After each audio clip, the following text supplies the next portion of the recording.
monitored anesthesia care. What exactly is that? Well, monitored anesthesia care is a term that's commonly used for anesthesia services that relate to monitoring patients, of course, and providing sedation analgesia for minor procedures or superficial surgical procedures. Typically, patients receive local anesthesia, but in some cases they receive no local anesthesia and may just receive small doses of narcotic analgesics. But the key is the ability to provide for patient comfort with a sedative medication like propofol. So are you using sub-hypnotic levels of propofol for MAC care? Yes. Monitored anesthesia care, by definition, is sub-hypnotic because once you cross over into the hypnotic realm, you're entering general anesthesia. Although there is a transition, as I suggested earlier, which we call deep sedation. But for the most part, with monitored anesthesia care, we try to stay on the sedation side of that line, if you will. So propofol has a full range. You can go from extremely deep sedation to just minimal sedation? To actually no sedation, to just anxiolysis, if you will. I mean, that is reduction in anxiety. Did you do a study on MAC sedation? That's while you were at Stanford? Well, in I think it was 1987, I was developing techniques for so-called monitored anesthesia care using the available IV anesthetics, methotrexate, etomidate, midazolam, and none were really controllable. That is, I couldn't control the level of sedation as ideal as I desired. And having worked with propofol, I said, you know, it's an amazingly controllable drug. And I thought this could be the best possible agent for use during monitored anesthesia care. So I approached the company in 1997 about exploring this possibility. 87?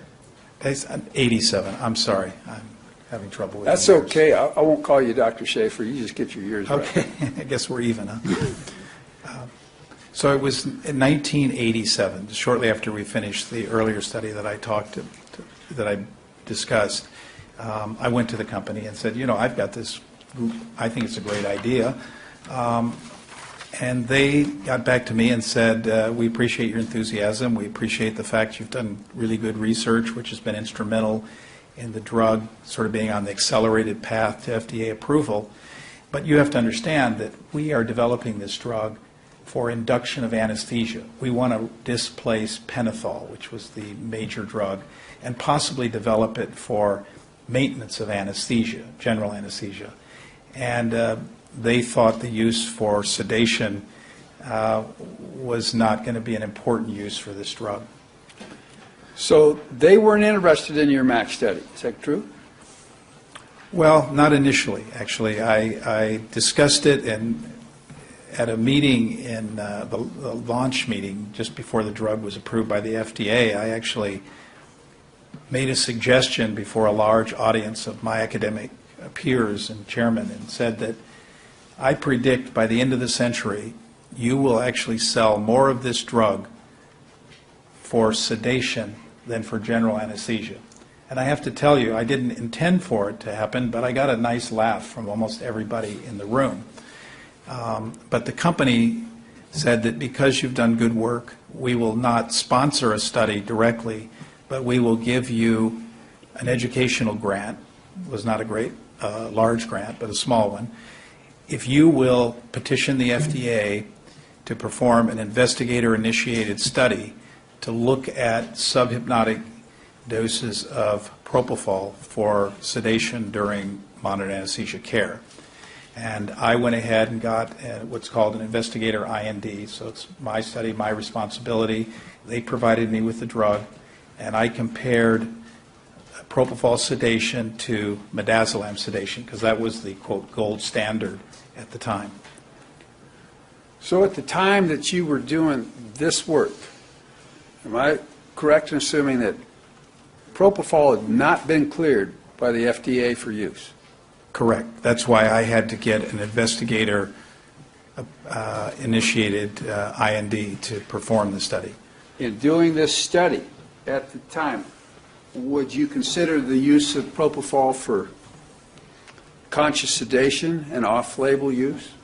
Well, of course, it was off-label. The label was just being developed, but the label was for induction and maintenance of general anesthesia. There was no indication for max sedation until, as Dr. Schaefer explained, he worked with a company on developing the new package insert in 1991, I believe it was. So they had a previous package insert that was used, where propofol was used for anesthesia only. Yeah, that was the package insert that was available when the drug was approved in 1989.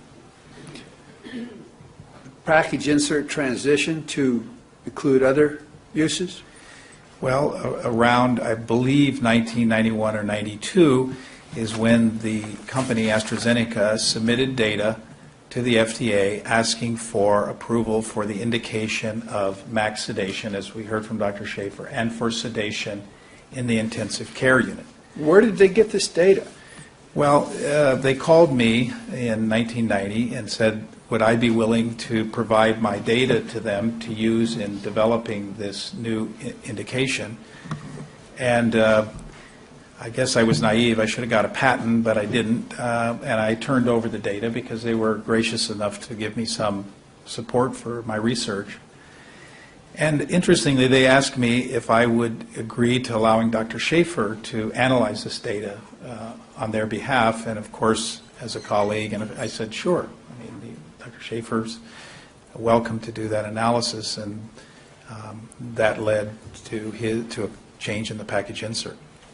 For what purpose did Dr. Schaefer analyze your data? Well, the company wanted to develop dosing guidelines, and he used my actual patient data as the basis for generating the guidelines that have come out in the package insert. So Dr. Schaefer basically did the math based upon your clinical data. Well, he did a mathematical analysis, yes.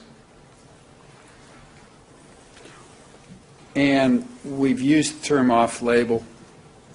I'm not sure everybody understands what off-label.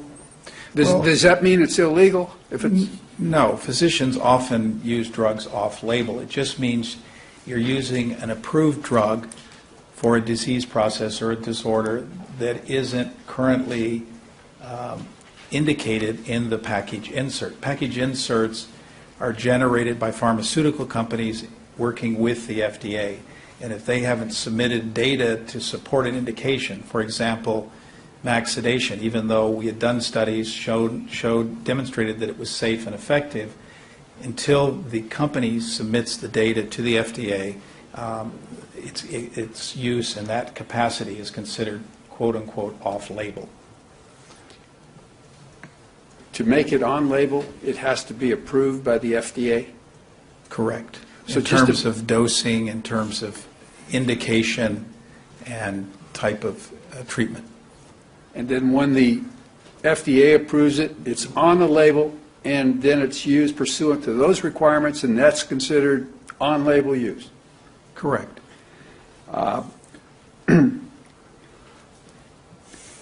Would propofol's use for sleep be considered off-label? Absolutely. For sleep, if you mean sleep apart from anesthesia or a procedure, I mean surgery or a procedure, certainly for sleep, I guess I have to modify my answer if I may. When you say sleep in an ICU setting, that certainly is on label. But if you're talking about sleep, as we are in this case, where it's outside the hospital or outside a surgery center, that would be off-label, yes. Well, would it be off-label for a gastroenterologist to use it in his office, would it, for doing a colonoscopy? No. And that would be considered moderate sedation or conscious sedation? It's usually considered minimal to moderate sedation. Now, with respect to sleep, there's been a recent study in which propofol was investigated for sleep purposes. Are you aware of that study? Yes, a study by Zhu and colleagues. Dr. Schaefer didn't think too much of that study, but what do you think? Actually, I thought it was a very interesting study. It had a control group. It had a period of treatment for, I think, 5 days, and then follow-up for up to 6 months. They did very careful testing. I think Dr. Schaefer's problems with the paper, as we discussed recently, relate to the fact that there was some critical information missing. For example, the investigators talked about the solution that they used, namely 3 milligrams per milliliter of propofol, but they neglected to mention the infusion rate. They gave a pump for 2 hours.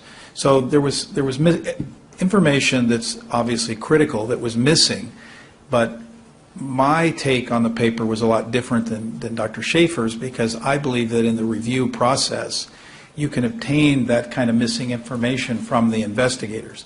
And I think it was a very interesting study in terms of outcome. They showed that using propofol in this way was safe and effective for normalizing disturbed sleep in patients who had chronic intractable insomnia.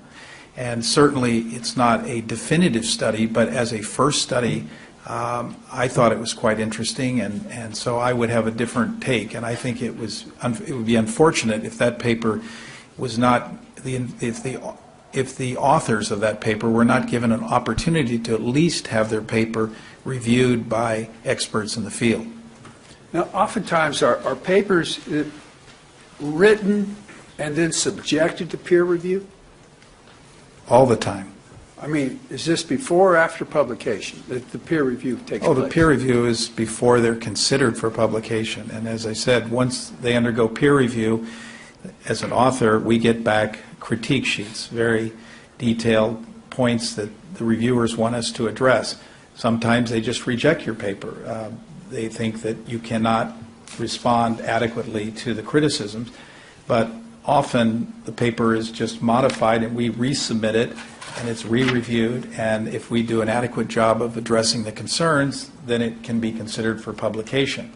Presently, papers typically undergo 2, 3, or 4 reviews before they're accepted, so it's a lengthy process. So even the papers that you've published on propofol, they've been subjected to peer review before they're published? Yeah, I mean, the paper that I just discussed, which I consider a very important paper because of max sedation, which is the current practice. I mean, it literally changed the practice in anesthesia, was rejected by both anesthesiology and anesthesia analgesia. And another paper that Dr. Schaefer referred to repeatedly in all his modeling, the paper by my former fellow Da-Woo Kim from South Korea, looking at the level of propofol that would produce apnea. You probably remember that. So of his models, that paper was similarly rejected by anesthesia and analgesia. Well, these papers eventually got published, didn't they? Yes. We send them to other journals, sometimes what's considered a lesser journal. I don't necessarily consider that the case. I think they're still important journals. But there is a pecking order with respect to the journals based on what's called their impact factor.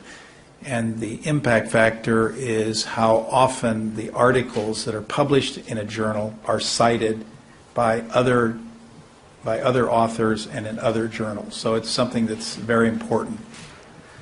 This max sedation study that you did, that was rejected by anesthesia and analgesia? Yes. But it got published? Yes. And Dr. Schaefer has referred to it in this particular case, has he not? Well, sort of indirectly. He used the data in that to develop the package insert for AstraZeneca, or help or work with them in developing it. I don't think he specifically mentioned the paper, though, in his discussion. And the second paper you referred to is rejected for publication by Kim. That paper's been referred to in this case? Yeah, that's the paper by Dr. Kim and his colleagues has appeared on several of the diagraphs that Dr. Schaefer has shown to illustrate his models. Well, you said Dr. Kim and his colleagues. Weren't you involved in that too? Well, I'm one of his colleagues. I'm his mentor. But the study was conducted